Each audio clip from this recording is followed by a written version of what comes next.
नमस्कार दोस्तों, अगर आपको किसी के कारण से पैर में चोट लगी, पैर में फ्रैक्चर हो गया, जांघ की हड्डी टूट गई, घुटने की हड्डी टूट गई, पैर की हड्डी टूट गई, चाहे इधर एंकल के पास की हड्डी टूट गई, तो क्या एक्सरसाइज करें कि जल्दी से जल्दी रिकवर हो जाएं? क्या एक्सरसाइज करना चाहिए, ये जानने के लिए अंत तक हमारे इस वीडियो से जुड़े रहिएगा। मैं doctor Rameshwar, orthopaedics and joint replacement surgeon. I am proud father of 2 sons and husband of a lovely woman.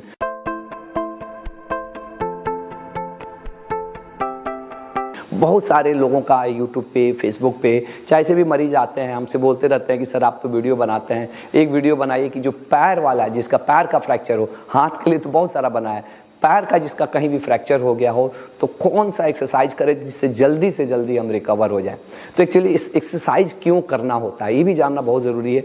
Exercise इसलिए करना है ज़रूरी क्योंकि एक्सरसाइज नहीं करेंगे ना, अगर कोई भी चीज़ को छोड़ देंगे, जैसे फ्रैक्चर होता है, हड्डी टूटता है, चाहे कोई भी इंजरी हुआ, तो नॉर्मली हम लोग क्या बोलते हैं कि प्लास्टर लगा देंगे, चाहे ऑपरेशन कर देंगे, रेस्ट करना पड़ेगा। रेस्ट कहीं भी करेंगे ना, कोई भी चीज़ को रेस्ट करेंगे तो दो चीज़ होगी।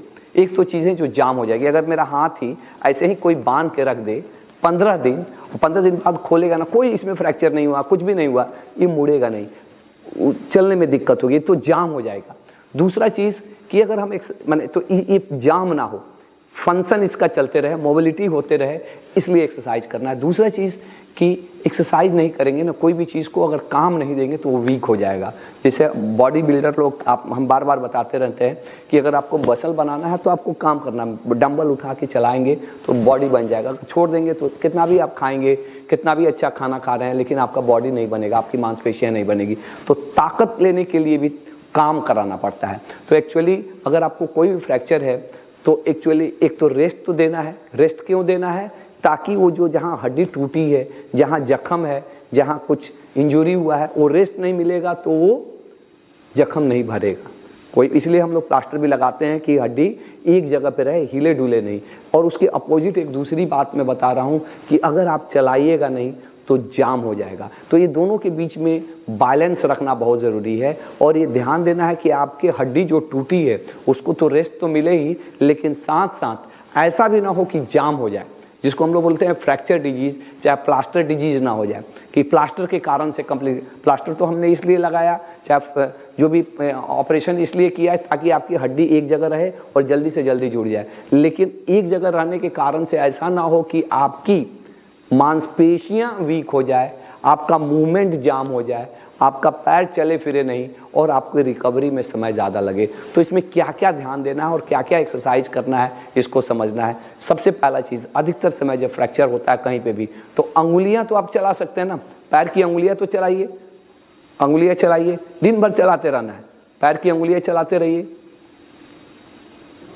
पंजा चलाइए, ये जो एंकल है, एंकल पूरा ऊपर नीचे करिए, उंगली तो दूसरा हो गया, ये उंगली हो गया, और ये हो गया पंजा, पंजा भी ऊपर नीचे करिए।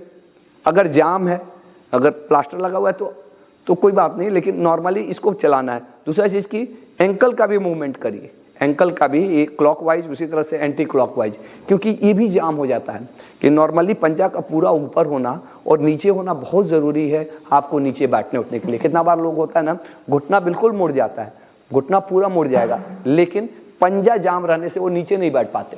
नीचे बैठने में देखिए कि पंजा अगर जाम होगा ना तो आप नीचे नहीं बैठ सकते, चलने में भी दिक्कत होती है, क्योंकि नॉर्मली पंजा का मूवमेंट होता है चलने फिरने में। तो ये चीज़ का ध्यान देना है कि पंजा आप चलाएं।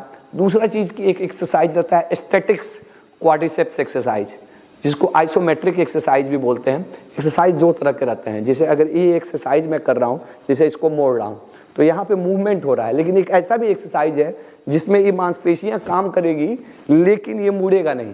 जैसे अब ये मांसपेशी मैं इसे टाइट कर रहा हूँ, ये टाइट कर रहा हूँ तो अंदर ही अंदर टाइट तो हो रहा है, वैसे ही आप एक घुटने को भी ऐसे टाइट कर सकते हैं। अंदर ही अंदर टाइट किए लेकिन कोई हिला नहीं, अंदर ही अंदर मांसपेशियाँ चलनी चाहिए।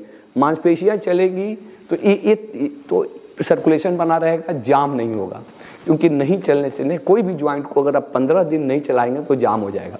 अच्छा, फिर भी कुछ भी करते हैं, कुछ दिन तो रहता ही है, जब आपका प्लास्टर लगेगा कुछ पूरा नॉर्मल तो होता नहीं, जाम हो जाता है। जैसे आपको 1 महीना 1.5 महीना प्लास्टर रहा तो ना पंजा चलेगा, पंजा भी नहीं चलता, पैर का पंजा भी नहीं चलता और घुटना भी नहीं मोड़ता।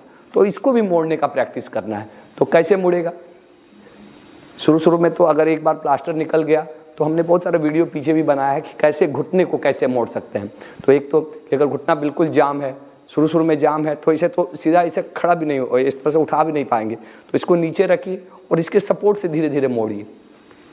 ठीक, एक बार आपको थोड़ा कॉन्फिडेंस हो गया तो इसी पैर को ऊपर रख के अब इससे थोड़ा जबरदस्ती करिए, धीरे धीरे धीरे धीरे धीरे धीरे मोड़ते मोड़ते मोड़ते मोड़ते। एक ही दिन में नहीं होगा ये सब चीज़ें बहुत स्लो होती है, लेकिन इससे ये मुड़ेगा।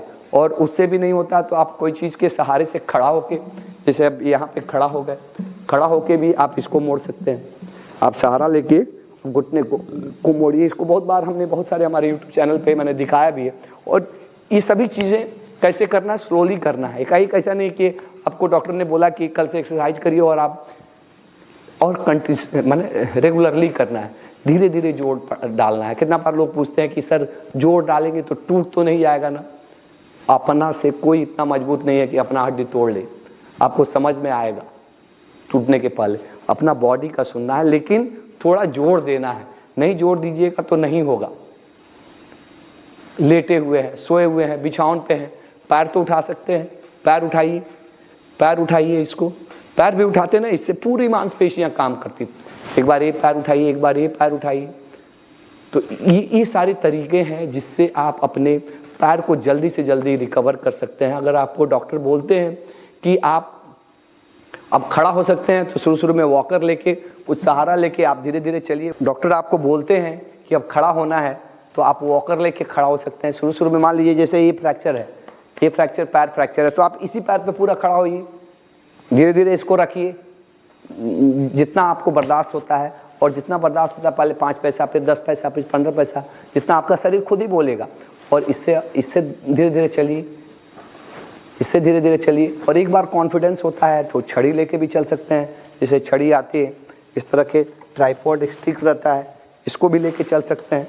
कितना बार सहारा वाला छड़ी रहता है जिसमें इसको लेके चल सकते हैं। इससे आपके घुटने पे चाहे पैर पे कम जोर पड़ेगा।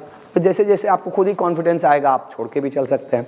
तो ये सब तरीके हैं जिससे आपके अगर पैर में फ्रैक्चर है तो ये सब एक्सरसाइज करेंगे तो आप जल्दी रिकवर होंगे। और ये रिकवरी के लिए ऐसा नहीं है कि एक बार प्लास्टर निकलेगा तब एक्सरसाइज। कुछ एक्सरसाइज जो है वो प्लास्टर रहे भी कर सकते हैं, ऑपरेशन के तुरंत 1-2 दिन बाद से ही कर सकते हैं। क्योंकि ये भी बात समझना है कि कोई भी ज्वाइंट को अगर 15 दिन नहीं चलाते हैं तो जाम हो जाता है, फिर उसको रिकवर होने में ज़्यादा मेहनत लगती है। अगर आपको लगता है मैंने किसी तरह से आपको कुछ वैल्यू दिया तो हमारे चैनल को ज़रूर सब्सक्राइब करिए और उन तमाम लोगों तक शेयर भी करिए जिनका पैर में किसी न किसी तरह का फ्रैक्चर हुआ। अगर आप हमसे कंसल्टेशन चाहते हैं तो नीचे दिए गए नंबर पे हमको कॉल भी कर सकते हैं। कंसल्टेशन हमारा पेड रहता है, इसके लिए 1000 रुपये लगते हैं। तो इसी तरह से कॉल नहीं करना है। बहुत सारे लोग ऐसे ही कॉल करते रहते हैं कि फ्री में नहीं है। मैंने फ्री में जो चीज़ें देना है, जो बताना है, ये बहुत ही हम अपने प्रीशियस समय निकाल के, समझिए कि अपने बच्चों को, अपने फैमिली को समय निकाल के मैं आपको दे रहा हूँ। तो इसकी वैल्यू को समझना है। और अगर आप हमसे पेड कंसल्टेशन लेना चाहते हैं तो नीचे दिए गए नंबर पे आप कॉल भी कर सकते हैं। Thank you. Think healthy, be healthy.